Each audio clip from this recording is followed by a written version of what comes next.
Di ba lagi nakatambay doon si Mang Sidio? Kung kinuha man niya si ate o kaya si Kuya Benji, then there's a big possibility nandun sila sa lumang bahay. Hindi na niyo makikita muli ang mga anak niyo. Kung gusto mo talaga makatulong, tulungan mo akong hanapin si Benji. Ano pakialam ko sa'yo? Yung susi, may nagbabantay na isang halimaw. Mas mabuti, magpahinga na muna. Para naman ganun lang kadaling kumuha ng annulment dito sa Pilipinas, baka kala mo, pwede kitang tulungan. Pero may kondisyon. Hahatian mo kami ni Dondon sa lahat ng mamanahin mo kay Tito Duarte. O yan anak, nakalabas na tayo. Hintayin na lang natin matunaw tong yelo sa katawan natin. Nanaginip po kasi ako. Dumating na daw sila kuya at tatay.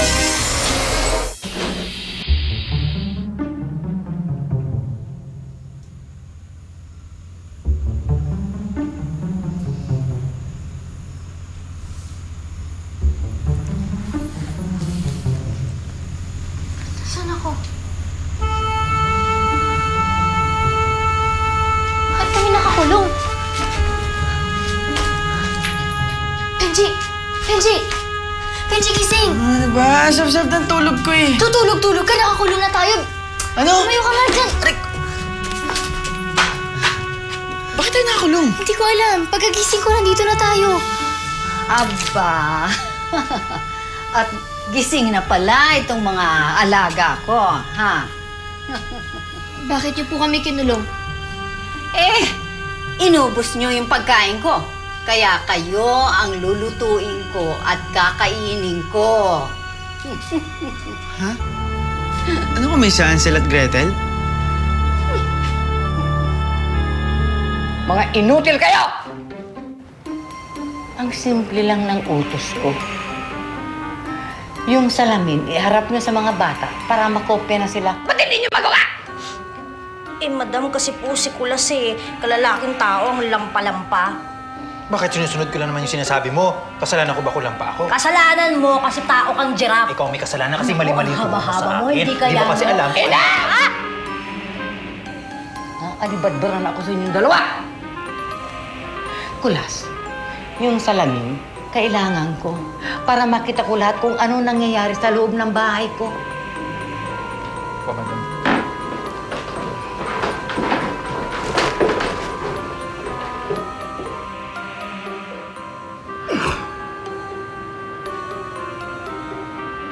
Yan ang tularan niyo.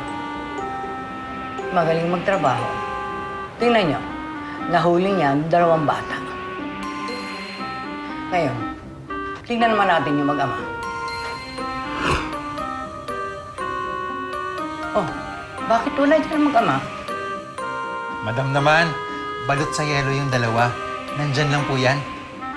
Bulag ka ba? Kita mo wala nga Wala! Wala! Bakit nga sila wala? Paano sila nakatakas?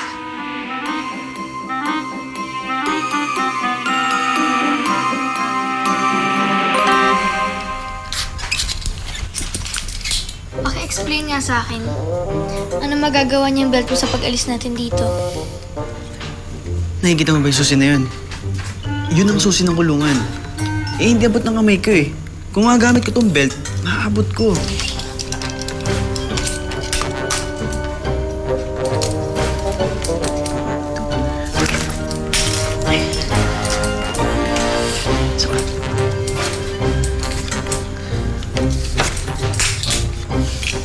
Isa na lang.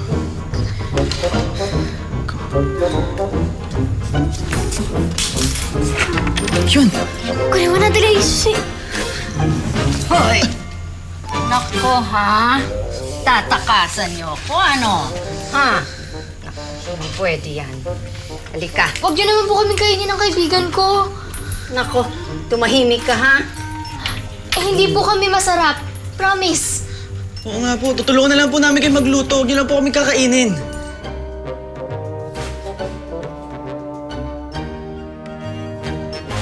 Benji, anak! Nandito kami ni Jessie. Kuya Benji! Benji! Malapit na sila magkita. Yes! Yes! Yes! Oo, kalaban tayo, hindi kakampi. Hindi ko ito gusto. Hindi sila dapat magkita. Madam, ano pong gagawin natin? pinto! Benji! Kuya Benji, lumabas ka na. Benji, lumabas ka na!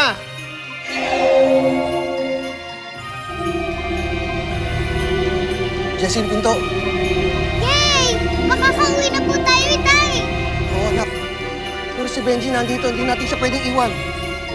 Benji! Lumabas ka! Huwag kayo maingay dyan. Ala, labas at ikaw ang uunahin ko. Labas dyan. Benji. Isusi mo yan. Dali. Ilagay mo. Sige na.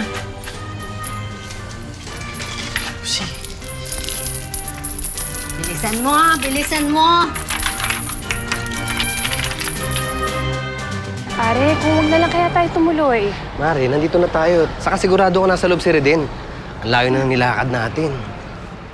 Ito na.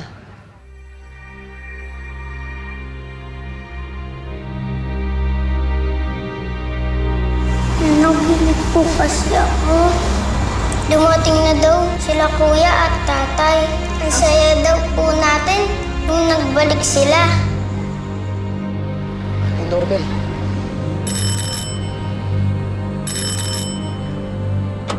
Ay, yun na. Ano ho yun? Andyan ho ba si Reden? Anong kailangan mo sa babe ko?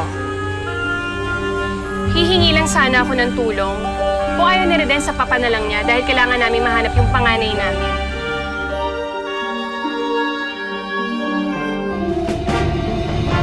Huwag mo muna kami kunin! Nandito pa sa anak ko! Benji! Benji!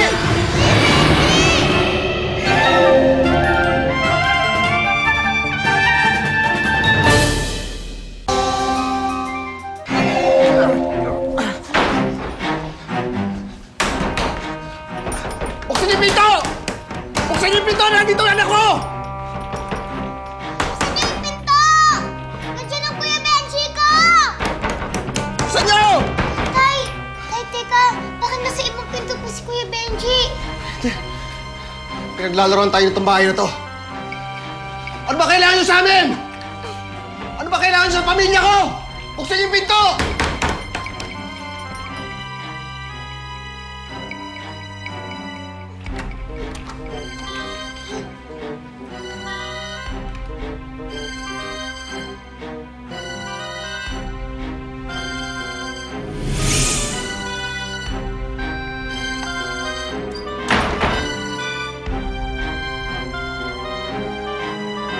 Ala, sige. Pasok na.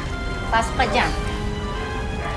Ayoko pumasok dyan. Anong ayaw mo? Lola, wag niyo po kaming lutuin, wag niyo po kaming kainin. Parang awa niyo na, pakawalan niyo na po kami dito. Oy, ikaw ha? Tumahimik ka. Gusto mo, unahin kita? Ganito na lang ang gawin nyo. Ano? Ako na lang po yung kainin nyo. Palayain nyo lang po yung kaibigan ko. Ano? Oh, Hilo. At anong mapapala kung palalayain ko yan? Naku, wala nang maraming salita. Sige na, pasok na. Pasok na. Sige na, bilisan mo.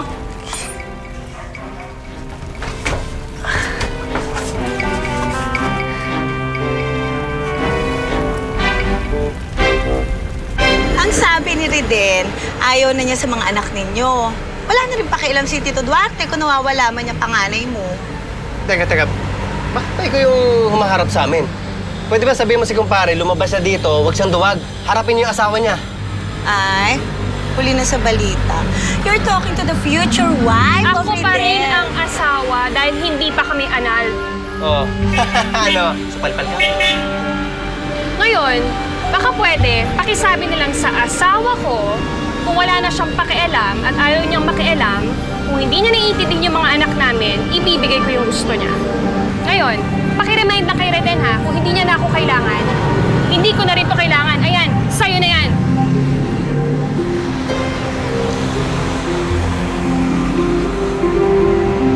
Pakisara nga, guard.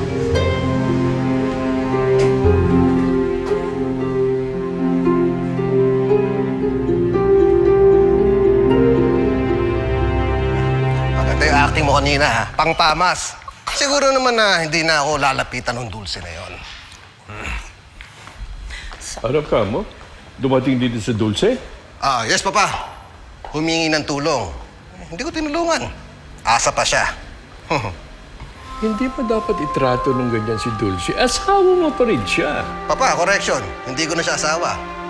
Nag-file na ako ng annulment. Tinulungan nga ako nito eh. Agad sige, ito na ba naririnig ko? Tinulungan mo rin sila din? Kasi ho, Tito Duarte, yun ho ang gusto ni Reden. Huwag na ho kayo magalit sa akin. Tinutulungan ko lang naman ang kapatid ko eh. Tara. Tara na. Ano naman nag-FD? Meron ako kaos yung polis-polisan. Dapat hindi ka na pala nagpasama kay Puloy ka na Reden. Eh mukhang itinira na ni Reden yung babae niya dun eh. Alam nyo, musang loob naman akong nagpunta dun eh. Kahit maliit lang yung chance ang ibibigay nila sa akin para tulungan nila ako. Pilitin ko pa rin gawin yun para lang sa mga anak ko. Dulce, hindi mo naman kailangan lumapit sa kanila para humingi ng tulong eh. Tama si Tiling Dulce. Mga kaibigan mo kami.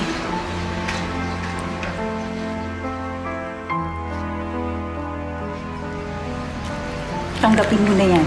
Bukal sa loob ko yan. Hindi na, Mari. Okay lang ako. Hindi yan limos, ha? Hindi yan limos. Tulong to para sa paghahanap mo kay Benji. Sige, tanggapin mo na.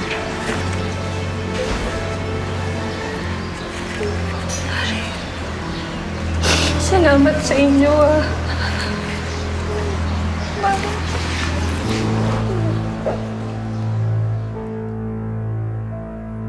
Ang bango ah! Siguro, pagluto ka na, ang sarap mo. Ano? Hindi naman po ako maluluto dito eh.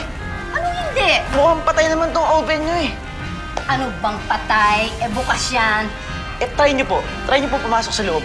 Ang lamig. Yan eh! Paano namang magiging malamig yan eh? Tabi nga, tabi! Ano bang malamig na sinasabi mo? Oh, mainit naman dito ah! Banda ba dun? Dun malamig dun, banda dun.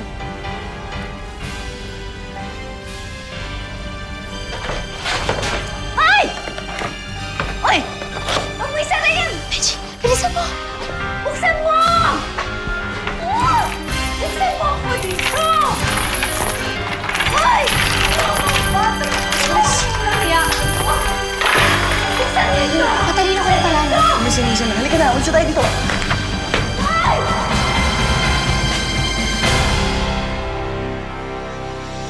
Itay, mukhang wala po si Kuya Benji dun sa loob.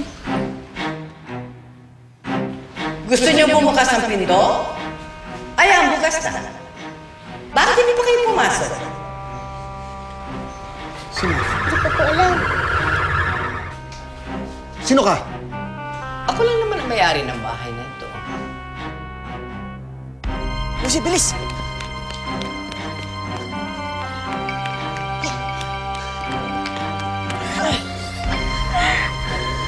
Akala mo kung sino mabait.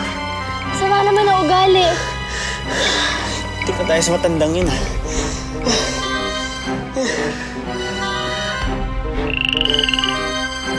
Palaka! Ha? Saan? Ay!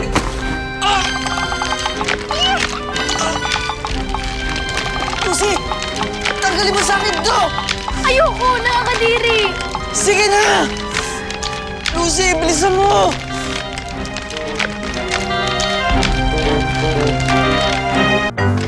Yakapin mo ako, bilis! Tanggalin mo! Palaka!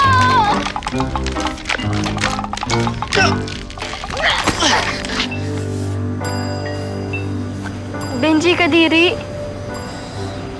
Hira, di nga ako nakain ng matanda. Muntik naman ako maging hapunan ng palakang yan. Halika na, kung saan na tayo napupunta eh.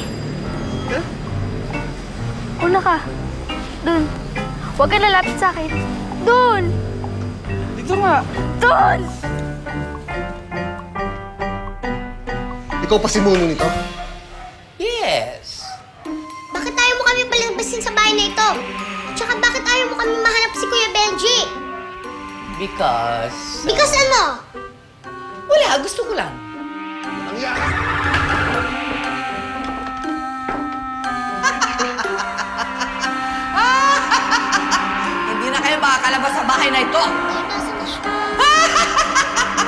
Basta ka! Ano kailangan mo sa amin?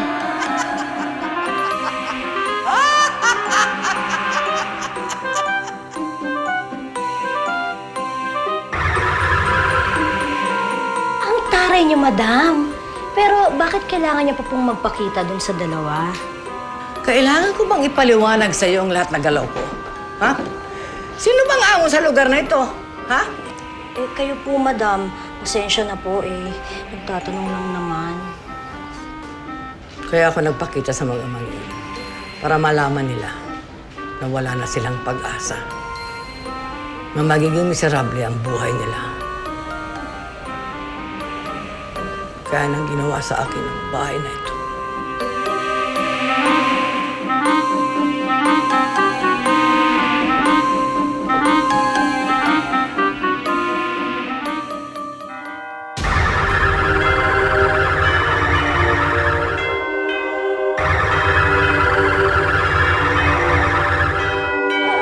Sige na, matulog ka lang. Para kakain na si nanay. Okay na. Ako na magpapayala sa mga.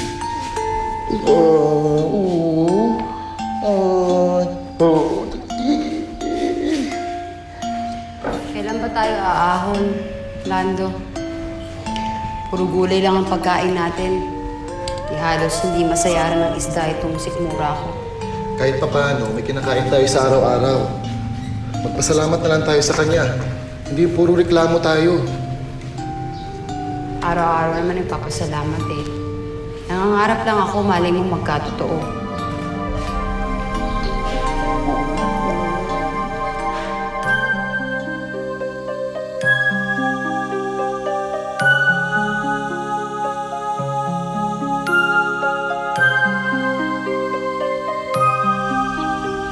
Ngayon ko lang nakita ang bahay nito ah.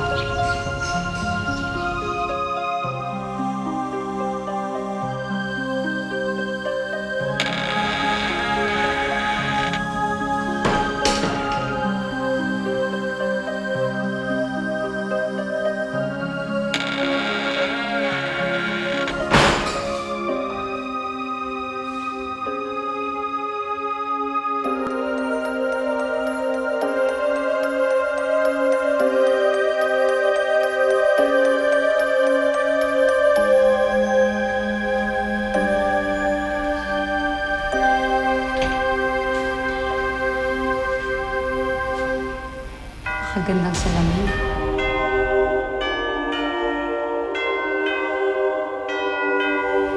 Mamaya iuwi kita sa amin.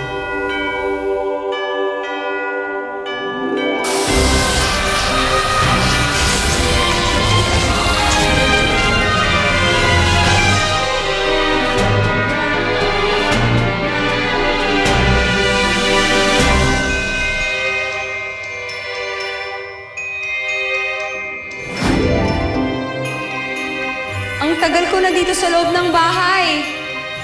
Kung sino ka man pumipigil sa akin na makalabas, pauwiin niyo na ho ako. Hinahanap na ako ng mag-ama ko. Wala ka nang babalikan ng pamilya. Nasaan ka? Sino ka? Magpakita ka sa akin! Nando? Oo.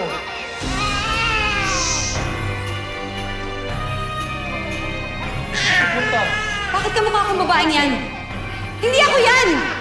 Meron akong nakilalang mayaman. Hindi ka gaya mo, dukha. Huwag mo kong iwan. Ikamamatay ko pag nawala kayo na anak ko. Eh, di mamatay ka na.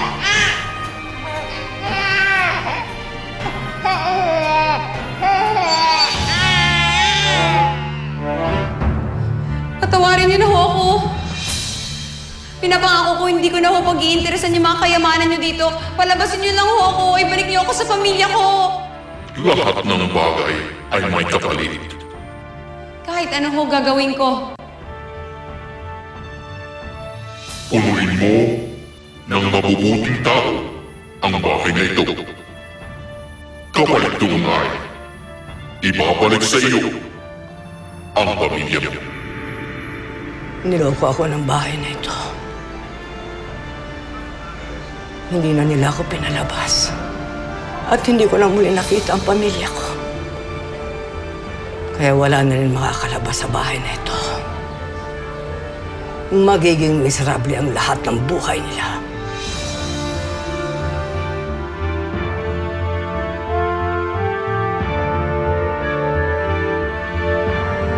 Magiging miserable ang buhay niyo. Magiging miserable lahat ang buhay niyo! Naiintindihan niyo ako.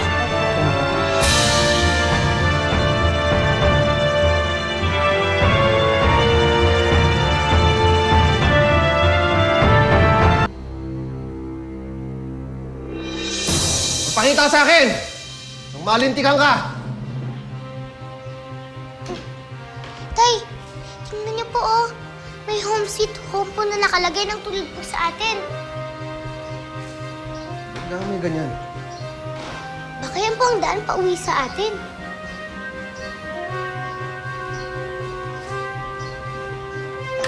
Jessie?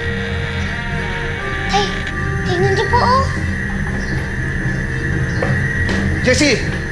Jessie! Tay, nasaan po tayo? Parang bahay kubo to ah.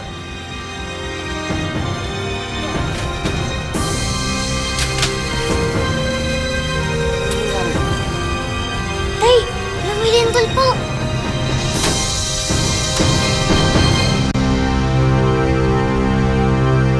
Ganito na lang, pagbibigyan ko kayong magstay dyan hanggang sa lumubog ang araw. Pag di dumating ang anak ninyo, pasensyahan tayo. Jeje, anak, umuwi ka na parang amo. Anak ni Dulce ito ah. Yung apo ko. Anong ibig sabihin nito? Bakit yung sinalit ng perang pang-upa namin sa kwarto? Dahil ang akala ko, mag-isa ka lang ditong titira. Eh, may kasama kang dalawang bata, oh. Kailangan hanapin natin yung susi. Maliit lang naman po itong bahay ko, be. Siguro po mahanap po natin agad yung susi. Tay, tingnan niyo po. Saan tayo? Benji, ano nangyari sa'yo? Bakit ka naging palaka?